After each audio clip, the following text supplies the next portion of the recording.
গার্লফ্রেন্ডের দেওয়া panjabi shirt perfume ইত্যাদি। আস্তাগফিরুল্লাহ। এই প্রশ্নগুলো শেষে কে ঢুকে দিলেন? দেখেন ভাইরা, হাসির বিষয় না, বিয়ের আগে ছেলে মেয়েদের পারস্পরিক সম্পর্ক সেটা কি হালাল না হারাম? শুধু হারাম না, এই হারামের একটা বিশেষ নাম আছে ঘৃণিত, সেটার নাম জিনা। ইসলামী শরিয়াতের সবচেয়ে কঠিন শাস্তিগুলোর একটি হলো জিনার জন্য। এত ডেঞ্জারাস অপরাধ এটা, আমরা অনেকে অপরাধ মনেও করি না। তো এরকম সম্পর্ক যদি আপনি করেন, সেই সম্পর্কের রসদ হিসাবে যত কিছু করবেন, আপনি হারাম সেখানে ইনভেস্ট করলেন, হারাম করার জন্য, হারাম কাজের জন্য যত টাকা ব্যয় করবেন, গ্রহণ করবেন, দিবেন, নিবেন, সময় দিবেন, এই সবগুলো হারামের মধ্যে পড়বে। খুব ডেঞ্জারাস একটা বিষয়। আজকাল আমাদের যুবকদের মধ্যে এই রোগ এত বেশি যে এটা থেকে পবিত্র পরিচ্ছন্ন যুবক পাওয়া কঠিন হয়ে গেছে। বাঁচার চেষ্টা করবো তো ইনশাআল্লাহ। আল্লাহ তাআলা আমাদের যুবক ভাইদেরকে আরাম থেকে বেঁচে থাকার তৌফিক দান করুন। যুবকরা সিরিয়াসনেস আনতে হবে এক্ষেত্রে, যে আমার চরিত্রের মধ্যে কোন প্রকার কালিমা আমি লিপন করতে দেব না। ইতিপূর্ব হয়ে গেল, আমি তওবা করে ফিরে আসবো। আল্লাহর জন্য ভালোবাসা এবং আল্লাহর জন্য ত্যাগ, এর আপনার স্বাক্ষর এই জায়গাটাতে রাখতে হবে যে আমি কাউকে ত্যাগ করবো কার জন্য? আল্লাহর জন্য। অতএব হারামকে না বলবো তো ইনশাআল্লাহ। বৈধ ভালোবাসার সময় আসবে, বৈধ বউ ঘরে আসবে, তখন ভালোবাসা উজাড় করে দিবেন। আগে ভাগে অজাগায় কুজাগায় ভালোবাসা দিলে পরে তখন পুঁজিতে টান পড়বে, পুঁজিতে টান পড়বে। তখন এটা সফট ড্রিঙ্কস এর মতো, খুলে ফেলছেন, ঢেলে ফেলছেন, ব্যবহার করছেন, একটু আত্রু খাইছেন, কমাই ফেলছেন, বারবার ইউজ হয়ে গেছে, ঝাঁজ কমে গেছে, এবার আর পরে আগের ঝাঁজ খুঁজে পাবেন।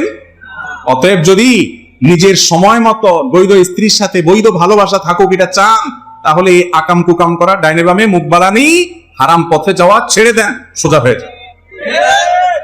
ঠিক বলার লোকের অভাব নাই, কিন্তু এই হারাম সম্পর্ক ছিন্ন করবেন যারা নিয়ত করছেন, হাত তোলেন।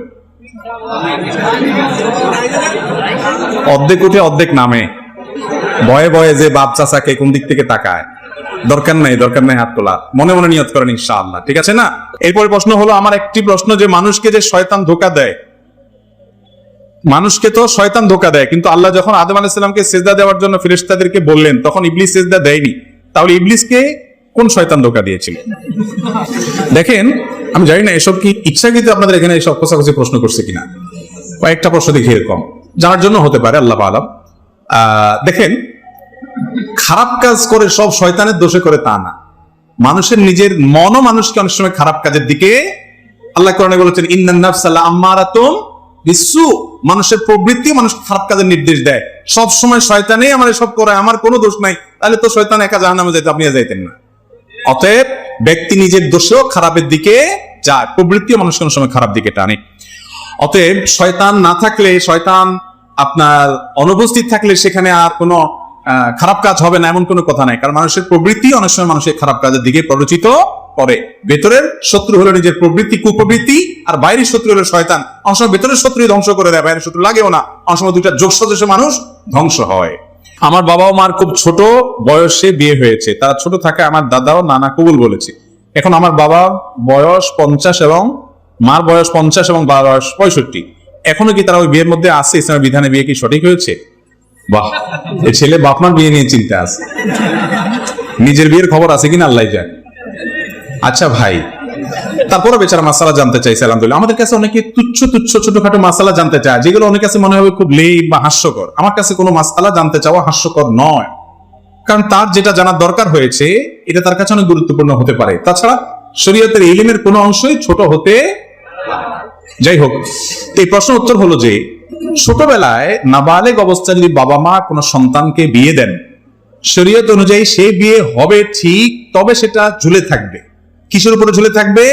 ওই সন্তান প্রাপ্তবয়স্ক হওয়া পর্যন্ত।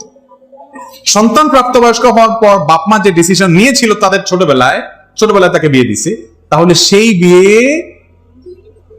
তার উপরে সন্তান চাইলে অটল থাকতে পারে, চাইলে বলতে পারে না আমি এটা মানলাম না বা আমার পছন্দ মতো হলো না। কারণ বিয়ের ক্ষেত্রে পাত্র পাত্রের স্বাধীনতাটা মূল ইসলামে।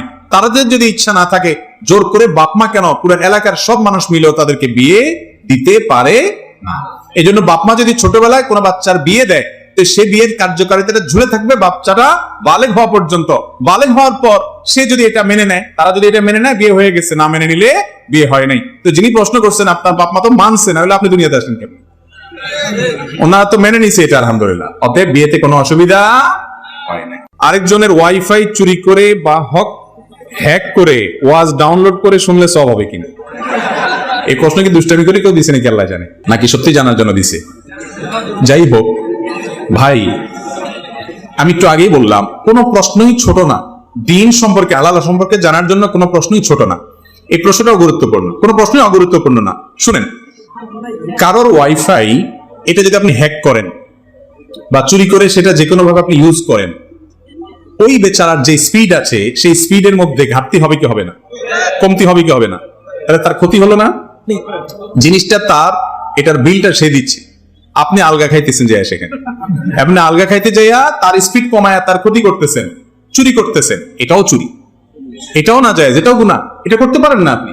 আপনি হয় তার পারমিশন নিবেন। হ্যাঁ, কিছু কিছু ওয়াইফাই আছে ওপেন, এয়ারপোর্টের বিভিন্ন জায়গার পাবলিক প্লেসের অনেক ওয়াইফাই আছে, বা অনেকে ব্যক্তিগত ওয়াইফাই ওপেন রাখছে যে কারো যদি লাগে তার অসুবিধা নেই, ভিন্ন কথা। কিন্তু সে একটা পাসওয়ার্ড দিছে, তার মানে সেটা সবাইকে দিতে চায় না।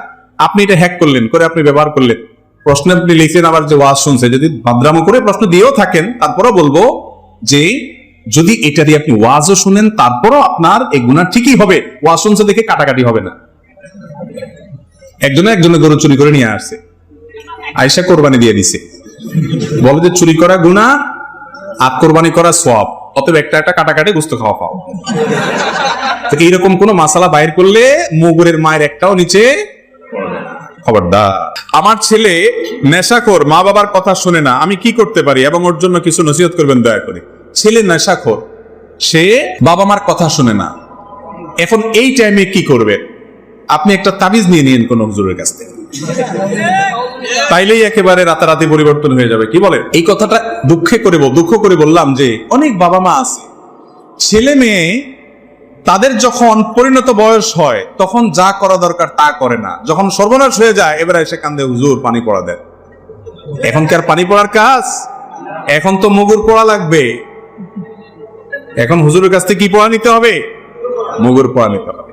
সময় মতো সাবধান হবেন। বাচ্চাদেরকে ছোটবেলা থেকে আল্লাহর সাথে পরিচয় করাবেন। কোন ছেলে মেয়ের সাথে উঠা বসা করে খেয়াল করবেন। আজে বাজে পোলাপানের সাথে চলে কিনা, তাহলে খারাপ হয়ে যাবে। এরপরে বাজে পথে চলে যাওয়ার পরে তাদেরকে সুপথে আনা বড় কঠিন। এই জন্য তাদেরকে দিনদার মানুষ হিসেবে গড়ে তোলার জন্য নিজেরাও ভালো হবেন, ভালো পরিবেশ দিবেন। আর যদি পরে এরকম বকে যায়, আপনার সব হারাই ফেলছেন তা না, আল্লাহ তাআলা সবকিছু করতে সক্ষম।